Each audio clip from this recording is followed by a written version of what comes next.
රුමේනියාවට job එකකට යන්න දෙන්නේ. එහෙනම් මේ වීඩියෝ එක ඔයාට. ජොබ් එකට ඇප්ලයි කරලා වර්ක් පර්මිට් එක ලැබුණු ඔයා ඊළඟට එම්බසි ඉන්ටර්විව් එකට ෆේස් කරන්න ඕනේ. ඒකට අරගෙන යන්න ඕනේ ඩොකියුමන්ට්ස් මොනවද? ඇඳ පැනඳගෙන යන්නේ කොහොමද කියන එක අද අපි කතා කරනවා.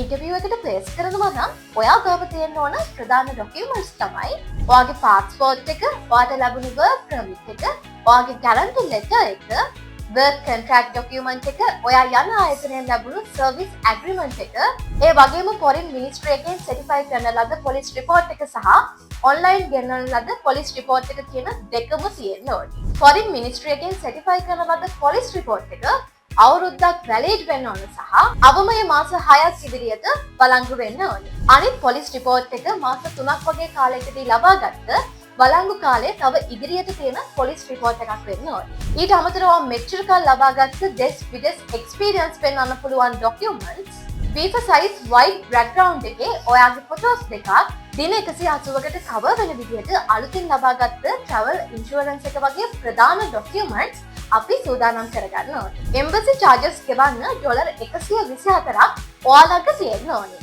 අලුත් ඩොලර් නෝට්ටු වලින් හරියටම ඩොලර් 124ක් වෙන විදිහට ඔයා ඩොලර්ස් අරගෙන යන්න ඕනේ. ඒ වගේම ඉන්ටර්විව් එකට ෆේස් කරන්න ඉන්න ඔයා පිරිමි කෙනෙක් නම් කළු හෝ කළු පාටට හුරු කමිසයක් සහ සුදු පාට හෝ ලා පාටට හුරු අත්දිග කමිසයක් ඇඳගෙන යන්න ඕනේ.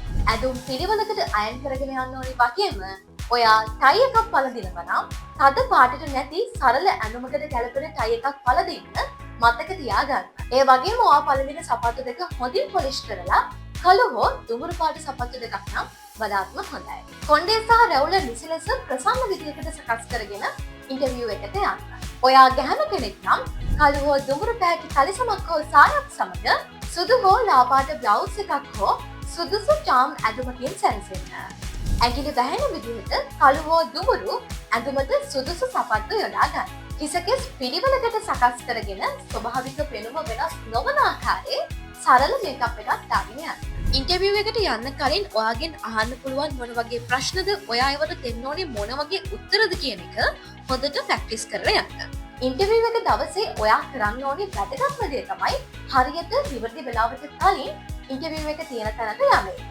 ඔයා පරක්කු වුණොත් ලොකු ප්‍රශ්නයක් වෙනවා. ඒ නිසා පරක්කු වෙන්න එපා. ඉන්ටර්විව් එකේදී ඔයාට කරන්න තියෙන්නේ ඔයාගෙන් ඉල්ලන ඩොකියුමන්ට්ස් අවශ්‍ය වෙලාවදී ලබා දීලා නිතරම ප්‍රසන්නව ඔයාගෙන් අහන ප්‍රශ්නවලට හරියට කොන්ෆිඩන්ස් පිට ඇත්ත උත්තර දීමයි. ඉන්ටර්විව් එකට ෆේස් කරලා අවසන් වෙන විට ඔයාගේ පොත කලෙක්ට් කරලා අරගෙන යන විට ඔයාගේ පාස්පෝර්ට් එකේ කොපියක් අරගෙන යන්න. ඒකේ please receive my passport කියලා ලියලා ඒක බාර දෙන්න අමතක කරන්න එපා. ඉතින් එහෙනම් මේ වීඩියෝ එක ජොබ් එකට යන ඔයාට ගොඩක් වැදගත් වෙයි කියලා ස්කයි යුරෝප් අපි හිතනවා. හැමෝටම සුබ ගමන් කියලා ප්‍රාර්ථනා කරමු.